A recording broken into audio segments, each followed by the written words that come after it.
지금 그 세계적인 굴지의 에너지 대기업을 둘을 들려면 영국의 쉘하고 미국의 엑슨모빌 이렇게 되어 있습니다. 쉘은 원래 네덜란드하고 영국이 같이 운영하던 회사인데 네덜란드에 뭐 본사가 있기도 했는데 지금 이제 영국에 있습니다. 그런데 방금 말씀드린 것처럼 쉘은 포기를 하고 가고 그 뒤를 이어받은 엑슨모빌이 또 1년 뒤에 거기서 대박을 터뜨리고 이제 그런 선례가 가이아나에 있었던 겁니다. 이번에도 역시 이제 분석을 하는 기업은 따로 있고 처음에 탐사를 해서 결과를 가진 그 데이터의 기업은 따로 있고 데이터를 먼저 캐내는 것이 중요할지 그것을 어떻게 분석하느냐가 더 중요할지 이제 그건 전문의 영역에 속한다 할 수 있겠습니다. 아무튼 산유국의 꿈을 놓고 여야가 공방전을 벌이고 있습니다. 발표 직후에는 야당이 국회 차원에서 지원을 하겠습니다 했는데 갑자기 180도 입장이 바뀌는 그런 정황이 있습니다. 그러면서 이제 정쟁으로 비화를 하고 있는데요. 듣고 오겠습니다. 네, 우리 옛말에 10중 8구라는 말이 있습니다. 확실하다 그 뜻이죠.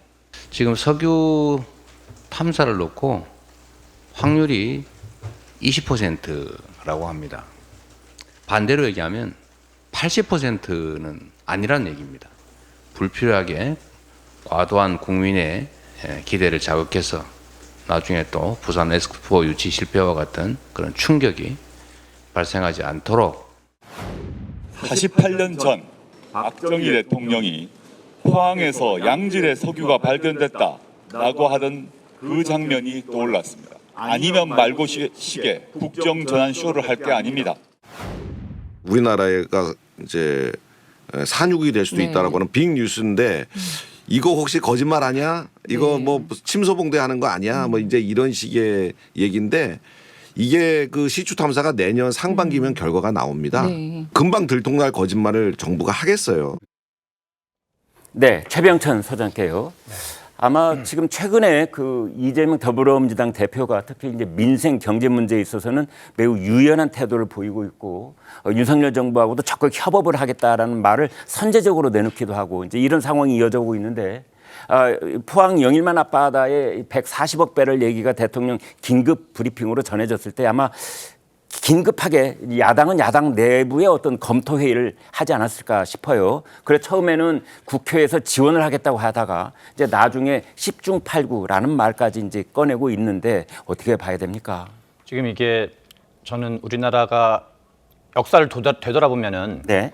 실은 뭔가 좀 확률이 적은 일을 했던 사례들이 많이 있어요. 네. 경부고속도로도 그런 사례였고 네. 반대가 많았던 한일협정도 그런 경우였고 예. 저는 이제 이병철 회장이 반도체 투자하는 경우도 그런 경우들이었거든요. 네. 그래서 그 주변에 뭐 그때는 심지어는 이제 전문가들도 안 될 거라고 얘기한 그리고 박태준 사장이 했었던 포항제철 같은 경우도 네. 세계적인 경제학 쪽에서 이제 반대를 했었는데 그리고 반면 이제 앞에서 우리 조국 그 대표가 말한 것처럼 또 이제 박정희 대통령이 포항 유전사를 말한 적도 있었죠. 네. 그래서 실은 정부가 추진하는데 야당이 반대했다가 나중에 알고 보니까 정부 뜻대로 잘 된 경우도 있고 네. 또 이제 실제로 정부가 좀 과도하게 뭐랄까 과장을 했다 그럴까요? 네. 사실 자체는 두 가지가 공존하고 있는 것 같아요. 네.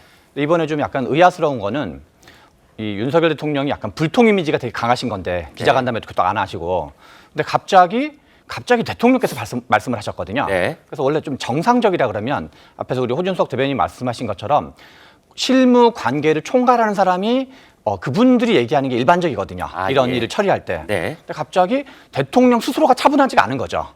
말씀은 차분하게 지켜보자 그러면서 대통령이 직접 기자회견하는 약간 이례적인 일이라 그럴까요? 사실은 이제 우리 지금의 국민과 우리 국민 후손들 미래에 큰 영향을 미칠 수 있는 빅 뉴스일수록 정치적으로는 작은 목소리로 발표할 수도 있지 않을까 뭐 이런 지적도 사실은 있습니다.